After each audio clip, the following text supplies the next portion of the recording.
Welcome to Courageous Conviction. Remember that Jeff and I record each Saturday 5 episodes. So please hit the like button, subscribe so you catch all 5 episodes. We usually start out with one theme or topic. We have to go down a lot of rabbit holes to really understand it. Some things are more sensitive than others right now, what's going on in the world. So hit the like button, subscribe, and let's jump into this video.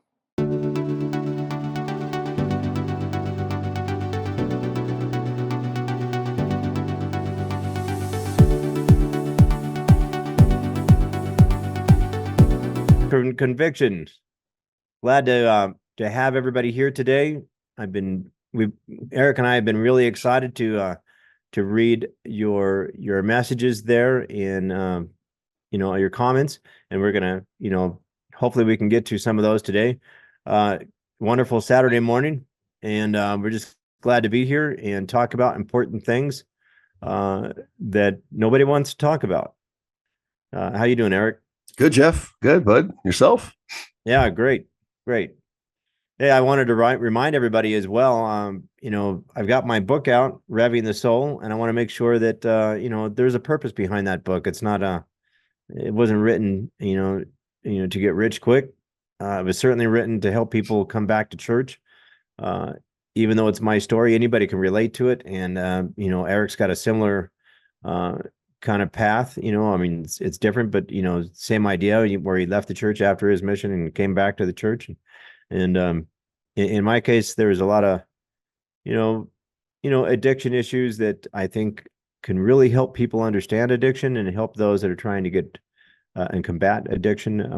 And so there's a lot of value in that. We need personal stories, I think, that can help people come out and have their own success in combating addiction. And the church has a wonderful way of helping us come around to changing our lives from within, which is what it's all about.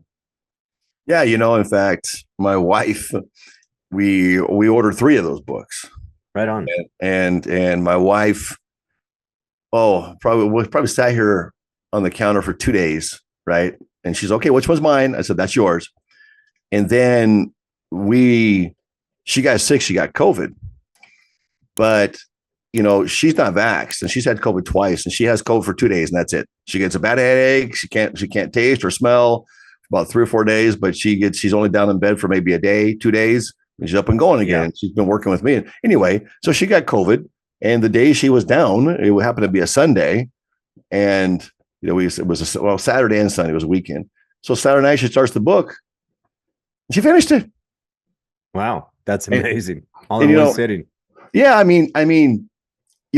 haven't seen her just ever digest a book that fast before. I was saying that I think it's the first book I've seen her finish. She got kind of mad at me when she saw that message I said to you. She said, "That's not true. I'm not dumb." I said, "No, I didn't say that, honey. I was just saying I just never seen you, get into a book so much and finish it. She's not that type, right?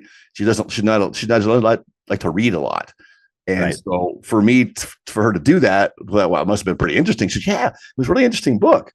So anyway, just I guess a shout out from on her side and how she perceived it. And I'm still just dinking around trying to get time to sit down and read. I've been it's been rough out here. We're already starting to feel the effects now of a slowdown out here in the West, right? It's just, with the government here in the state and taxation and so forth, we're starting to see work-wise, this in the I'm a contractor, and for our listeners, back to being contractors where I started. And unfortunately, COVID kind of put a damper in our investment businesses down in Latin America, which we'll be talking some about that too, because we're going to be doing a series of Book of Mormon tours that we'll be starting to offer here probably this summer, going into about June, July. We'll probably should have the website up and be offering Book of Mormon tours. Interesting is we're going to do Book of Mormon tours, Jeff, in Ecuador. And we'll talk a little about that to jump off too. We'll be doing in Ecuador, we'll be doing northern Peru. And the reason that I had chosen northern Peru and Ecuador is because I had found in my studies evidence of Maya migration south, right? And ruins that Maya had joined with natives that were of South America, right? That come at different times.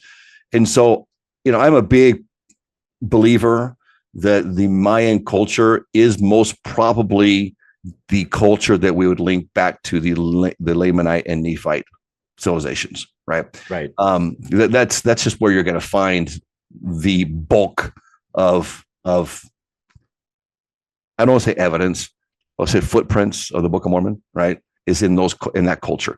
And Right. and anyways, I mean, and I'm not, I believe that America played a part. I believe that South America played a part, but I believe that Mesoamerica played the major part. And I'm taking that off of what Joseph Smith had said too, right? So right. that's And we might mention there some of I read a comment there like, this brother doesn't seem to know anything about the DNA, like, well, when you go back even 3 generations that the ability to trace DNA is very difficult. the variable. The variable becomes broader and wider and wider and wider. Yeah. It's like in the DNA thing. So, don't even play that game with me. Somebody was using that as a smoking gun. I'm like, maybe we'll get around there to respond to that, but got to do some of their own research and anybody that thinks that the Book of Mormon is debunked because of some DNA issue, they're not looking into it. So, well enough, and that's why, like, even comments like, the first couple of times we talked about comments, we had a lot of really positive comments. There's positive comments there too, but we're getting some things in there like some absurd things that coming in, and I kind of responded, I think, a little bit harsh. So I guess I'm not apologizing. I'm not going to apologize. I'm not going to be a Joe Rogan. I'm not going to apologize because people just can't handle the facts. Right. I'm just saying how it is, and the idea here is that we discuss those hard things. And so if somebody's not strong enough to discuss those hard things, then maybe this isn't your channel. Unfortunately, I hate to say that. Yeah, this is a platform. We're not here to. We're not putting on kid gloves here. And so we're here to have a dialogue and bring things up that are important. Those that have differences of opinion, we want them to be able to communicate and jump on the platform and make comments and but they should be respectful. There's courteous, rules in life, and we're looking at dialogue. We're not tearing anybody else down. We're going to go at it with respect, but we do expect the same in return. So come on.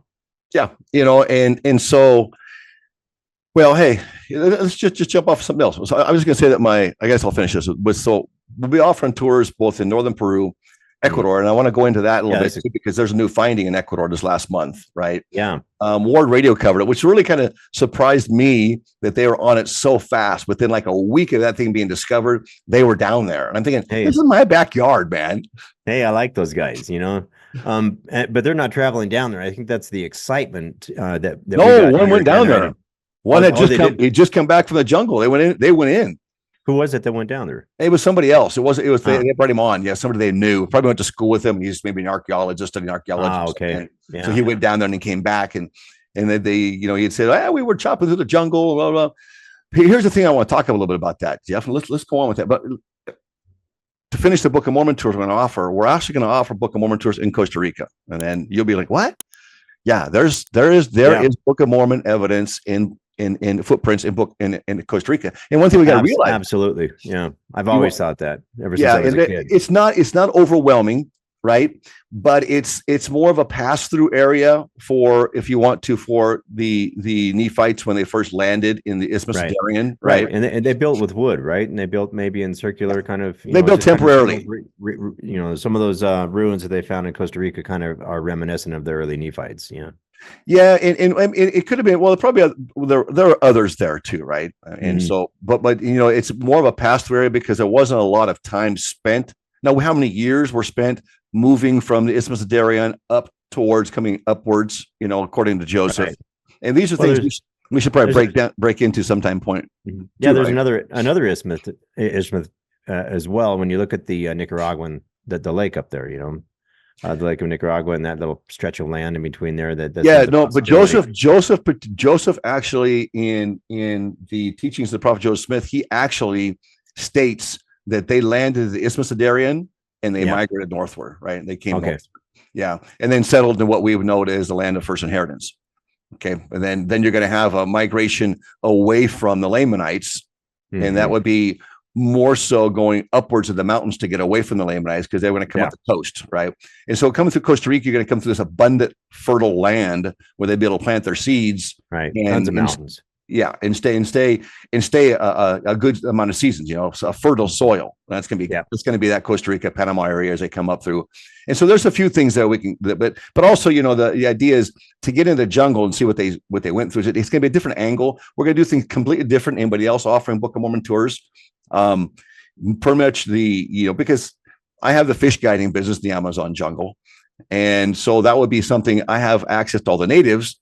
Which is something that we want to do in Ecuador as well. Take people into native communities that actually are in the Amazon jungle today, right? Yeah. And go in for a few days as well as see. There'll be 2 Book of Mormon tours there in Ecuador, but let's go stay with the natives. Let's go see what their traditions are. Let's go be with them down there, right? And that's something you're not seeing a lot of. Then we can move our way up into. We would do a southern Guatemala, Honduras, El Salvador tour, and then we'd have 2 Guatemalan tours because you're going to hit the Quimanahuyu over in the actual capital of Guatemala, which, many, I would say, church archaeologists, right? LDS archaeologists believe that Quimanahuyu would be now the land of Nephi. Okay, this is going to be land, not the land of first inheritance, land of Nephi, which would be upwards. And it's interesting because you're going to have 2 rivers that are going to come out somewhere in that area that would have to drop down into what would be the basin. You got the Petén Basin going over towards northern Guatemala, where Lidar has found, where civilizations of millions had lived, and they found that in 2019.